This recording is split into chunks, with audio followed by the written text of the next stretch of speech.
తీసుకురావాలి వద్దా? ఏం కాదన్న గుర్తుపెట్టుకోండి, ఇది చాలా సీరియస్ ఇష్యూ. అందుకని ఒక చోట చట్టం వచ్చిందంటే ఇంకో చోటకి ఈజీ వస్తుంది, అంతే కదా. అందుకనే మల్కారి మున్సిపల్ కార్పొరేషన్లో చదువులు అమలు చేయాలని ఖచ్చితంగా ఈ నెల కానీ వచ్చే నెల కానీ మళ్ళీ ధర్నా పిలుస్తాం. ఎక్కడ తార్నాక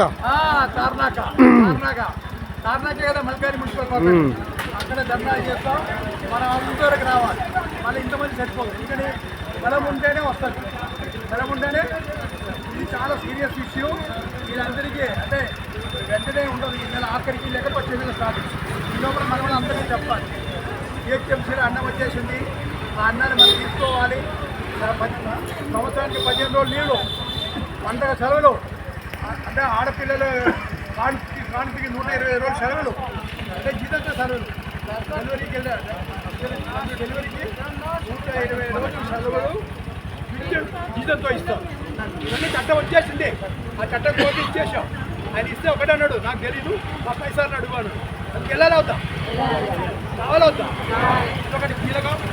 మీరందరూ ఈ నెల ఆఖరికి మళ్ళీ కిరాణా గ్రూపులో పెడతారు, అందరికీ జమ చేయండి. మనం అక్కడ కట్టగట్టుకు వెళ్ళాలి.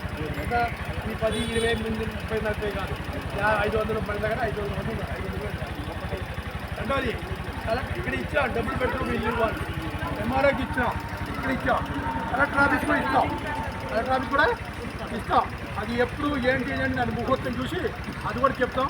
అప్పుడు అది అందరి అవసరం. కొంతమంది నాయకులు, కొంతమంది ఏరియాని 2-3 చెప్పిన నాయకులు రావాలి. కలెక్టర్ ఆఫీస్ కూడా ఆ ముహూర్తం పెట్టేది, ఓకేనా? అలాగే ఇంకా అందరూ మీకు ప్రతి సంవత్సరం మెంబర్షిప్ పెట్టే అలవాటు మీకు ఉంది. కొత్తగా ఏమి చెప్పాల్సిన వాళ్ళు యూనియన్ మెంబర్షిప్ పెట్టారు. గతానికి ఇప్పటికీ తేడా ఉంది. లాస్ట్ ఇయర్ వరకు ఏంటంటే అంటే పక్కన నాకు ప్రతి ఒక్కటి పక్కన కట్టకపోయినా తర్వాత ఎప్పుడు వచ్చి అన్న నాకు ఇబ్బంది ఉందంటే మాట్లాడతాం. ఎందుకని అరే మున్సిపల్ వర్కరే కదా, ఎప్పటి కలిస్తే కదా, అట్లా పక్కన పెట్టాం. అది ఇప్పుడు నరేంద్ర మోడీ వచ్చినాక